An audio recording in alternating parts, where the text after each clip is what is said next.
where Florida State was a good program. Coach Bowden had done a good job building it up to being competitive, being ranked almost every year. But really, what this time when you would come back, this was the elevation from a very good team to an all-time great team, which really started in 1987 and ran all the way through 2000. Right. So just talk about what changed in the program. I know that players are a big deal, but like, was there a mentality change or just what did you notice as a coach at the time? You know, as you mentioned that run, we went 14 years in a row in the top 4 and, you know, won 2 national championships and all that kind of good stuff. But I think what changed, truthfully, is there was a season where Florida was always the nemesis of Florida State. Florida State was always the little brother in the state.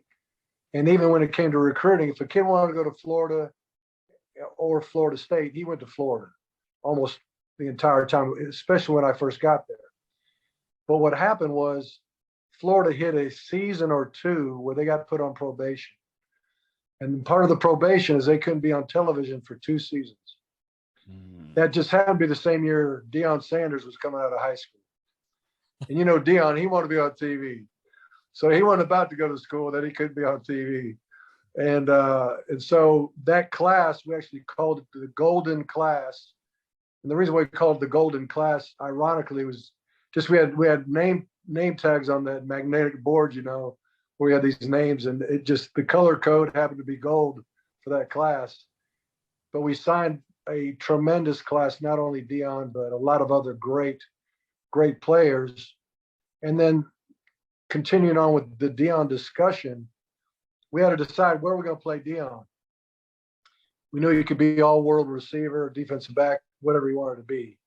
And Coach Bowden, I'll never forget, Coach Bowden said, "Man, we can win a lot of games with him as a wide receiver, but I think we can win championships if we could play defense like we need to play defense. We're going to put him on D." And so, of course, Mickey Andrews had a little something to say about that too, the defensive coordinator. But I think the shift of Coach Bowden being an offensive coach, saying, if we're going to win, we need more defense. Let's put the best player on the field on the defensive side of the ball. I think that was part of the change as well.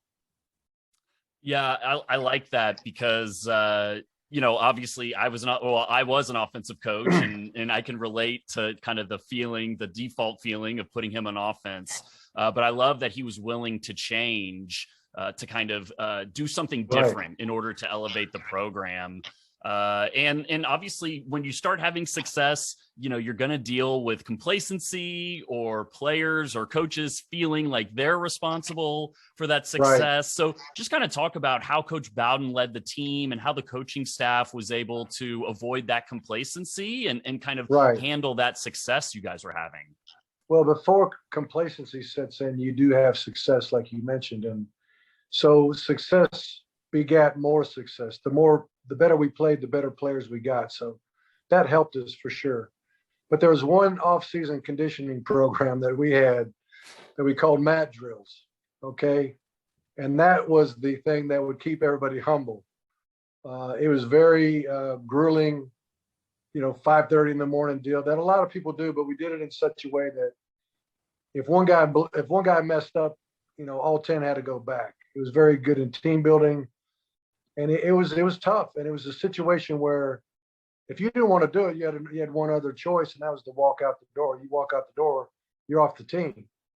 And so that kept everybody humble because everybody knew who the boss was. It was Coach Bowden. It was the coaching staff.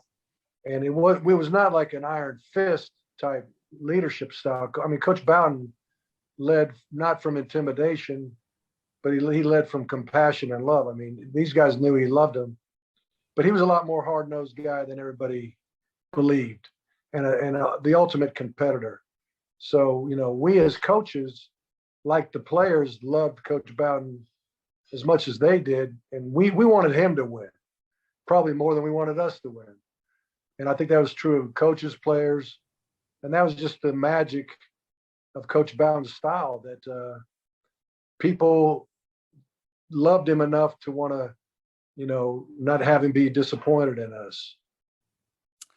And that's a special skill as a leader, to be able to show that compassion but at the same time, hold everybody to high standards. That's right. And keep driving towards that success.